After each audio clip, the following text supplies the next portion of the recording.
Good morning students. इयत्ता 5वीच्या मराठीच्या तासाला पुन्हा एकदा तुमचे हार्दिक स्वागत.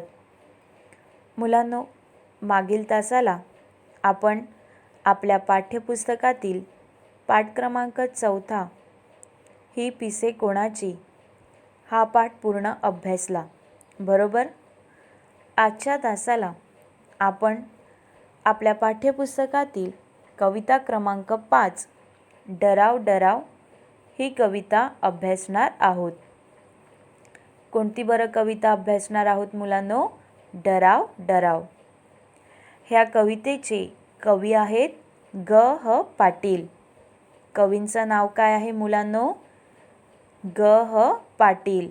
कवी म्हणजे ज्यांनी ही कविता लिहिली आहे त्या कवींचं नाव आहे ग.ह. पाटील. मुलांनो, तुम्हाला स्क्रीनवरती कविता दिसते आहे. त्या कवितेमध्ये आपल्याला चित्रसुद्धा दिलेलं आहे. दिसतंय ना? ते चित्रामध्ये काय काय दिसतंय सांगा बरं. काय काय दिसत आहे? आकाशामध्ये काळे ढग जमा झालेले आहेत, बरोबर? आणि पाऊस पण पडताना दिसतोय ना सगळ्यांना? आणि त्या पावसाचं पाणी जमिनीवरून वाहताना दिसत आहे. जणू नदीच दिसत आहे, बरोबर की नाही? त्यानंतर एक मुलगी बसलेली आहे आणि ती मुलगी कोणासोबत बोलत आहे बघा? बेडकासोबत. बेडूक म्हणजे फ्रॉग, बरोबर? आणि तो बेडूक कुठे बसला आहे? एका दगडावर बसलेला आहे आणि त्याचं तोंड सुद्धा असं उघडं, म्हणजे तो ओरडत आहे, बरोबर? त्यानंतर ती मुलगी आहे, तिच्या हातामध्ये काय दिसत आहे तुम्हाला? काय आहे बरं? बोट आहे, बरोबर की नाही? पेपर बोट, बरोबर? कागदाची नाव आहे. आणि त्या दगडाच्या पायथ्याशी काय दिसत आहे बघा? मशरूम सारखं दिसते की नाही? ती आहे बेडकाची छत्री. त्याला काय म्हणतात? बेडकाची छत्री. तर मुलांनो, तुम्हाला चित्रामध्ये काय काय आहे ते समजलं? काय काय आहे? पाऊस पडत आहे, जमिनीवरून पाणी वाहताना दिसत आहे, एक मुलगी बसलेली आहे, तिच्या हातात पेपर बोट आहे, त्यानंतर दगडावर कोण बसलेला आहे? एक बेडूक बसलेला आहे, दगडाच्या पायथ्याशी बेडकाची छत्री, म्हणजे मशरूमसारखं दिसत आहे, ती छत्री आहे, बरोबर? तर मुलांनो, तुम्हाला थोडासा अंदाज आलाच असेल. ही जी कविता आहे, ही कविता पाऊस पडून तलाव, विहिरी, नद्या इत्यादी भरून सगळीकडे जेव्हा पाणीच पाणी होते, मग बेडकाचा डराव डराव असा आवाज रात्रीच्या वेळी कानी पडतो. कधी कधी दिवसासुद्धा कानी पडतो, पण रात्री पूर्ण शांतता असते ना, तेव्हा आपल्याला हा आवाज ऐकू येतो. आणि मुलांना तुम्ही ऐकलंच असेल, जर तुमच्या आजूबाजूला असं तळं वगैरे असेल किंवा खाडी असेल, गटार वगैरे असतील, तर तुम्हाला असा आवाज तुमच्या कानी येऊ शकतो. हा आवाज ऐकून त्या आवाजाबद्दल व बेडकाच्या बटबटीत डोळ्यांबद्दल एका मुलीला पडलेले प्रश्न याबद्दलचे कुतूहल कवी ग.ह. पाटील यांनी डराव डराव या कवितेत व्यक्त केले आहेत. तर चला मुलांनो, आता आपण आपल्या कवितेला सुरुवात करूया. प्रथम मी तुम्हाला ही कविता पूर्ण वाचून दाखवते. तुम्ही सुद्धा माझ्यासोबत या कवितेचे वाचन करायचे आहे. कविता 5वी डराव डराव. डराव डराव डराव डराव, का ओरडता उगाच राव. पत्ता तुमचा नव्हता काल, कोठूनी आला सांगा नाव. धो धो पाऊस पडला फार, तुडुंब भरला पहा तलाव. सुरू झाली आमची नाव, आणि तुमची डराव डराव. बटबटीत डोळ्यांचे ध्यान, विचित्र तुमचे दिसते राव. सांगा तुमच्या मनात काय, ही घ्या छत्री ही घ्या नाव, जा गाठा जा आपुला गाव, आणि थांबवा डराव डराव. तर मुलांनो, तुम्ही कविता ऐकली, माझ्यासोबत कवितेचे वाचन केले. ओके, आता आपण ह्या कवितेच्या ओळी आहेत त्या कवितेच्या ओळींचा अर्थ समजून घेऊया. डराव डराव डराव डराव, का ओरडता उगाच राव, पत्ता तुमचा नव्हता काल, कोठून आला सांगा नाव. मुलांनो, या ठिकाणी धो धो असा पाऊस पडल्यावर तलाव तुडूंब भरले. तलाव म्हणजे तालाब. धो धो पाऊस पडला आहे, जोराचा पाऊस पडला आहे आणि तलाव आहे ते पूर्ण काय झाला आहे, भरले आहे. त्याच वेळी बेडकाचा डराव डराव असा आवाज ऐकू येऊ लागला. आणि त्याच वेळी काय ऐकू येऊ लागला, डराव डराव असा आवाज कोण करतं, बेडूक करतो. बरोबर. बघा मुलांनो, तुम्ही सुद्धा आता हा एक्सपिरियन्स घेत असाल, कारण आता पूर्ण पावसाने नदी नाले त्यानंतर तालाब वगैरे पूर्ण भरून गेलेले आहेत. आणि जेव्हा पूर्ण भरून जातात नदी नाले तालाब, तेव्हा हे जे बेडूक आहेत ते काय करायला सुरुवात करतात, त्यांचा आवाज ओरडत बसतात. आणि त्यांचा आवाज जो आहे त्याचा आवाज कसा आहे, डराव डराव असा आवाज करत ते बसतात.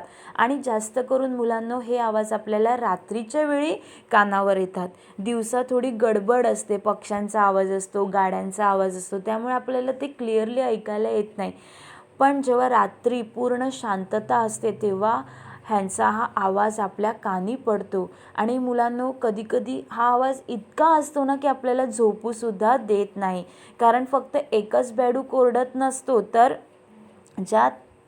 त्या तालाबमध्ये किंवा त्या नाल्यामध्ये गटारामध्ये किंवा त्या नदीमध्ये जितके बेडूक असतात तितके ते काय करतात, एकाने आवाज केला तर तो दुसरा आवाज करतो, मग तिसरा आवाज, असे ते कंटिन्युअसली आवाज करत बसतात आणि आपली पूर्ण रात्र बिघडून टाकतात. ते तसाच आवाज बेडूक करत होता. तेव्हा एक मुलगी त्या ओरडणाऱ्या बेडकाला म्हणते, तुम्ही असे उगाच का ओरडतात.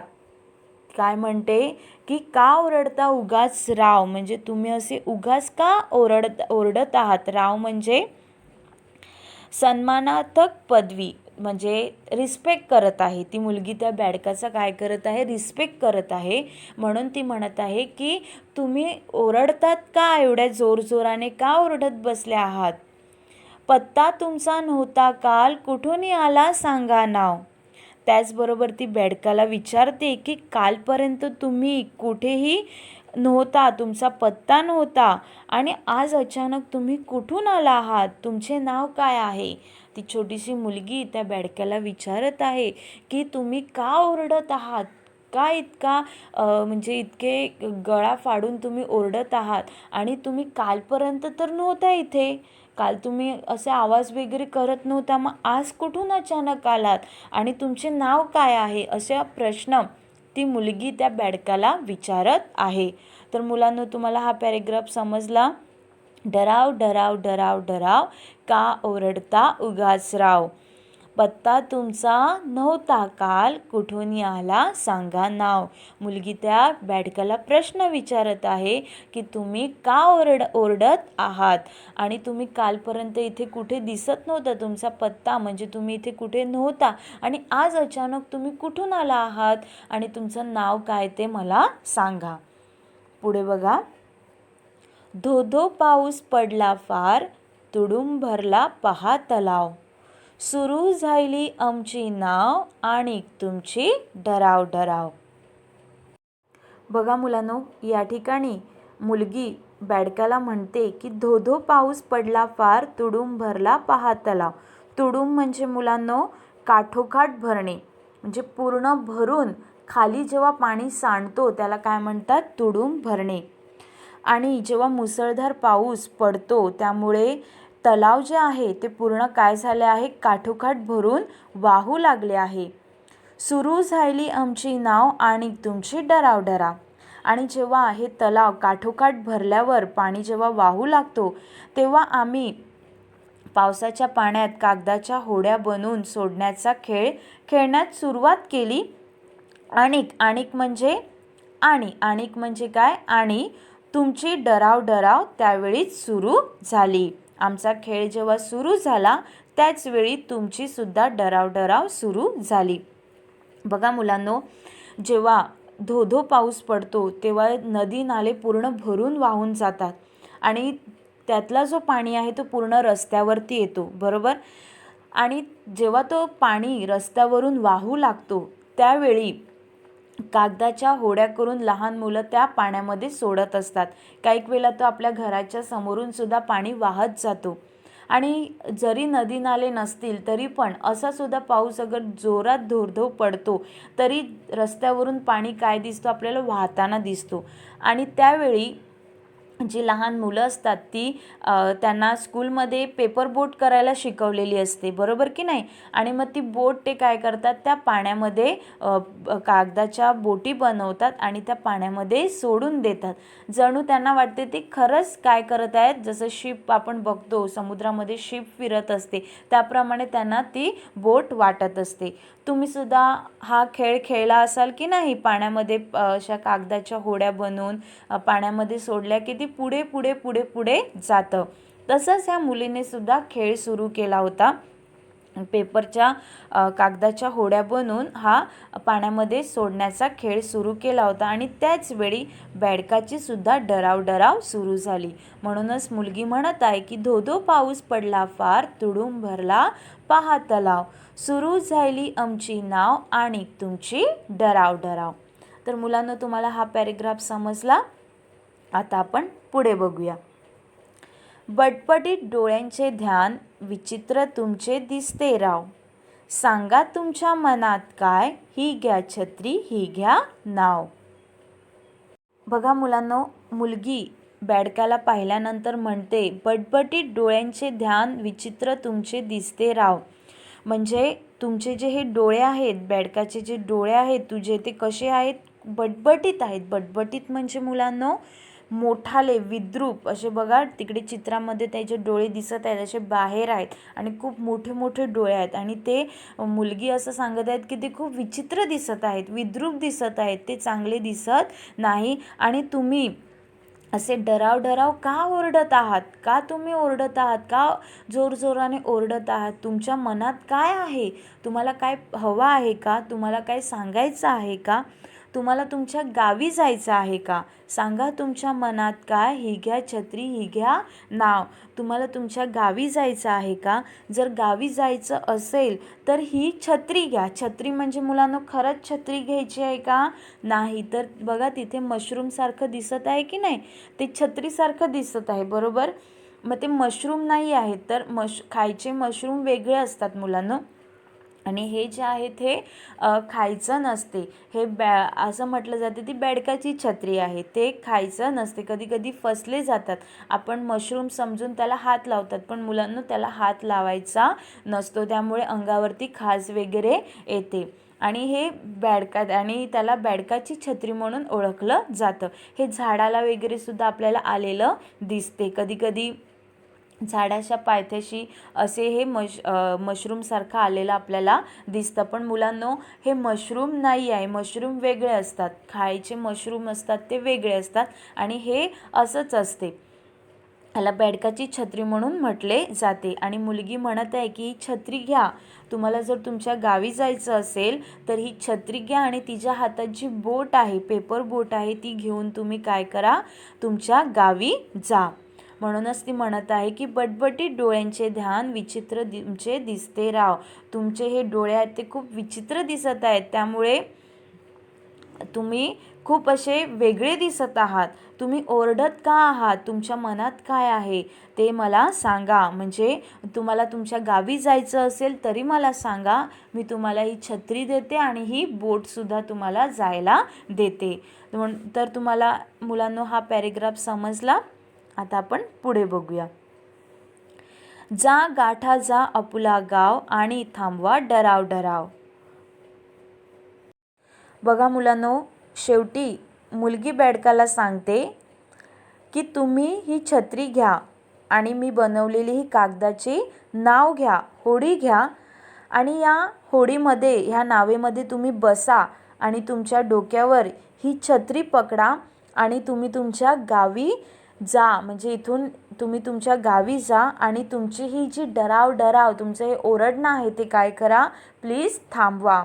म्हणूनच म्हणत आहे की जा गाठा जा आपला गाव आणि थांबवा डराव. मी बनवलेली जी कागदाची होडी आहे, बोट आहे, त्यामध्ये तुम्ही बसा. मी तुम्हाला ही छत्री देत आहे आणि छत्री तुमच्या डोक्यावर पकडा आणि तुमच्या गावी तुम्ही निघून जा आणि इथली डराव तुम्ही प्लीज थांबवा. तर मुलांनो, तुम्हाला ह्या ओळींचा अर्थ समजला? ही कविता तुम्हाला समजली? बेडकाचा आवाज जेव्हा मुलीच्या कानावरती येतो, तिला हा आवाज ऐकू येतो, तेव्हा त्या आवाजाबद्दल व बेडकाच्या बटबटीत डोळ्याबद्दल, मुलीला पडलेले प्रश्न आणि त्याबद्दलचे कुतूहल या कवितेत कवी ग.ह. पाटील यांनी डराव ह्या कवितेमध्ये आपल्याला व्यक्त करून दिलेले आहेत. तर मुलांनो, तुम्हाला ही कविता समजली सगळ्यांना? पुन्हा एकदा मी तुम्हाला ही कविता वाचून दाखवते. तुम्ही सुद्धा माझ्यासोबत ह्या कवितेचे वाचन करायचे आहे. डराव का ओरडता उगाच राव, पत्ता तुमचा नव्हता काल, कुठूनी आला सांगा नाव. धो पाऊस पडला फार, तुडूंब भरला पहा तलाव. सुरू झाली आमची नाव आणि तुमची डराव.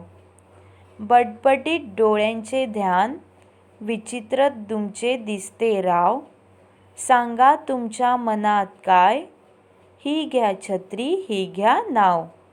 जा गाठा जा आपला गाव आणि थांबवा डराव. कवी ग.ह. पाटील. तर मुलांनो, आता आपण इथेच थांबूया आणि पुन्हा भेटूया पुढील तासाला. थँक्यू.